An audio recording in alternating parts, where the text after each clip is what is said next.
Llegó la información ahora. Información ahora. Tercera temporada. Movilidad. El espacio es esencialmente conflicto. Todos tienen una forma de apropiarse de él. Y es que en México tenemos una planeación muy cortoplacista. No tenemos datos para poder caracterizar colonias. Todo está a nivel territorial, digamos, nacional. Me llamo Jorge Bernal, soy planificador territorial. Actualmente estoy cerrando la administración en la Secretaría de Movilidad de la Ciudad de México. Yo soy Osvaldo Saucedo, soy planificador territorial por la UAM Xochimilco y tengo estudios de maestría en planeación espacial por Centrogeo, y actualmente estoy en un despacho de arquitectura en donde coordino proyectos estratégicos. Ok, y bueno, si me pudieran contestar como esto de cuál es la importancia de tener institutos de planeación por demarcaciones territoriales. Yo. Es vital tener institutos de planeación, pero lejos de eso, que sean vinculantes. Es decir, que sean los entes o la administración central de la planeación urbana en la ciudad. Es decir, en la Ciudad de México, por ejemplo, está el Instituto de Planeación y Prospectiva, pero no tiene realmente poder para poder desarrollar los instrumentos de planeación necesarios. Se detuvo, por ejemplo, el Programa General de Desarrollo y Ordenamiento Territorial. Entonces, lo realmente importante es que las autoridades entiendan que la planeación es el futuro de las ciudades. Ok, y también justo dentro de esto, el que a cargo de estos lugares estén personas especialistas en el tema, ¿cuál sería también lo importante? Justo, yo creo que nosotros como planificadores nos enfrentamos a tener que competir con arquitectos, ingenieros, urbanistas, y vaya, es un nicho muy pequeño. No hay tantas posibilidades como para desempeñar cargos así. Entonces justo creo que sí es necesario para que tenga una perspectiva objetiva el desarrollo de estos proyectos. Ok, y también ¿qué tanto debería de haber esta presencia por zonas? De que no sea solo a nivel estatal, sino que también sea más fragmentado. Yo creo que es muy importante que sí haya planeación y generación de datos macro territoriales, es decir, a nivel nacional, pero creo que también debe de ir aterrizándose y localizándose, porque lo que nosotros nos enfrentábamos, por ejemplo, en la alcaldía Tlalpan o en la alcaldía Coyoacán, que es en donde nos hemos desempeñado como servidores públicos, es que no tenemos datos para poder caracterizar colonias. Todo está a nivel territorial, digamos, nacional, y es muy importante tener datos muy puntuales. Entonces es importante, por ejemplo, que se refuercen los institutos de planeación estatales, pero que a la vez tengan mucho contacto y generen mucha información para los municipios.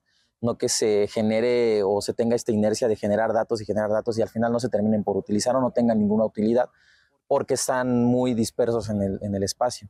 Y empezar a focalizarlos es muy importante. Y justo en esto que mencionaban de que el espacio es conflicto, ¿por qué se considera así?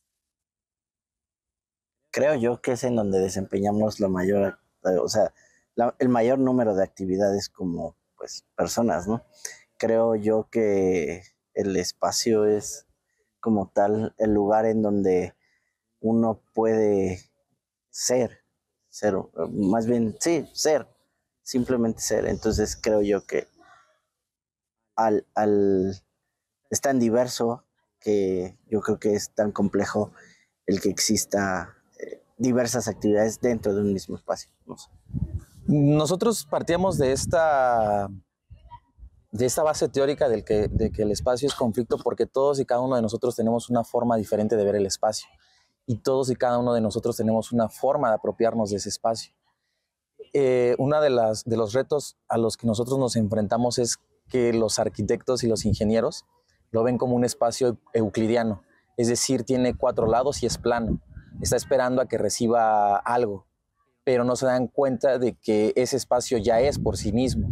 Es decir, estas gradas, por ejemplo, en las que estamos sentadas, alguien las puede ver como para hacer una entrevista, pero alguien también las puede ver para venirse a comer, o alguien también las puede venir para desarrollar alguna actividad económica. Hasta para manifestarse. O hasta para manifestarse. Entonces, todo eso genera tensión en el espacio. Si nosotros estuviéramos ocupando este espacio y viene alguien a querer vender, estaría pensando que nosotros estamos ocupando su espacio.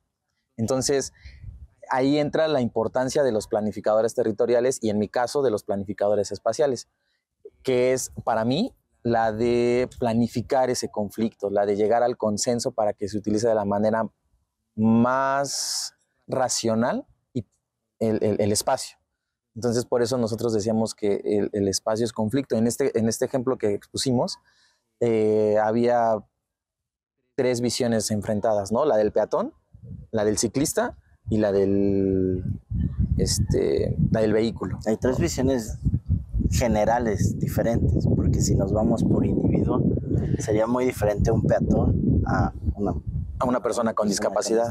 Entonces, precisamente esas tensiones a las que nosotros nos referimos cuando decimos que el espacio es esencialmente conflicto. Todos tienen una forma de apropiarse de él, todos tienen una forma de usarlo, y además el espacio ya tiene características geográficas por sí mismo. A nivel macroterritorial, no es lo mismo la Ciudad de México que Querétaro, lo que platicábamos hace rato. No es lo mismo el espacio que hay entre el municipio del Marqués con el municipio de Querétaro. Y no es lo mismo que de lo que hay incluso en las mismas alcaldías. En Tlalpan no es lo mismo los pueblos que la ciudad o que la zona urbana. Entonces, todo eso siempre está en constante conflicto y está entrando siempre en constante tensión.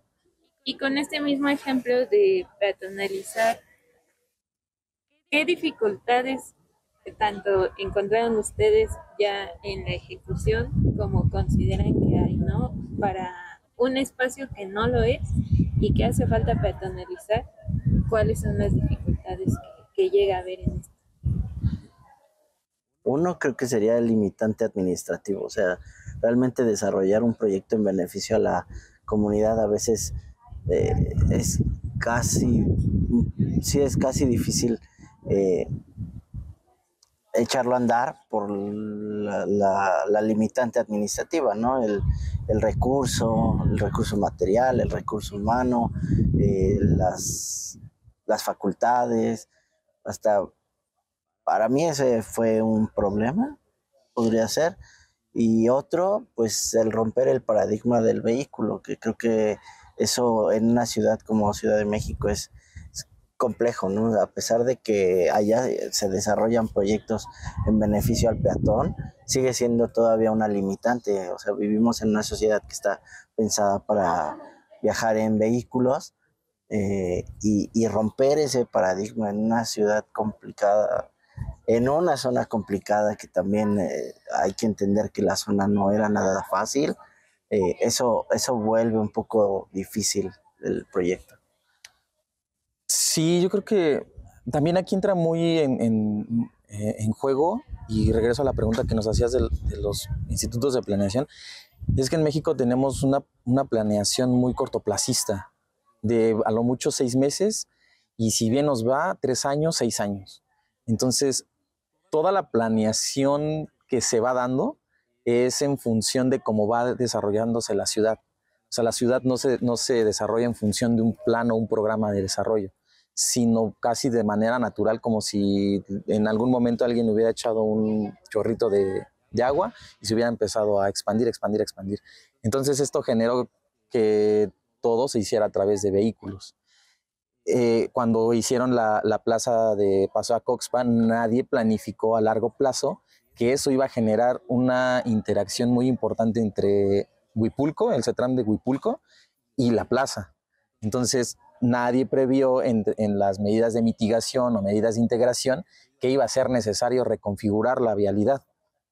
Eso ya se le quedó al gobierno a través de una demanda ciudadana. Entonces, nosotros tuvimos que responder a esa demanda ciudadana, pero fue una respuesta, no una planeación. Entonces también ese es un reto muy importante, que nosotros lo hicimos en 6 meses, cuando tendría que haber sido un proyecto de 1 año. para que fuera un pilotaje, para que se hiciera la ciclovía que les comentábamos y para que al final terminara consolidándose con obra, reconfigurando la vialidad, incluso reduciendo velocidades. Pero ¿qué es lo que suele pasar, no? Que las autoridades realizan como las cosas sin tener en cuenta todo esto. Lo que a ellos les interesa realmente es que se construya, que haya obra, que la gente vea que se hizo algo con sus impuestos.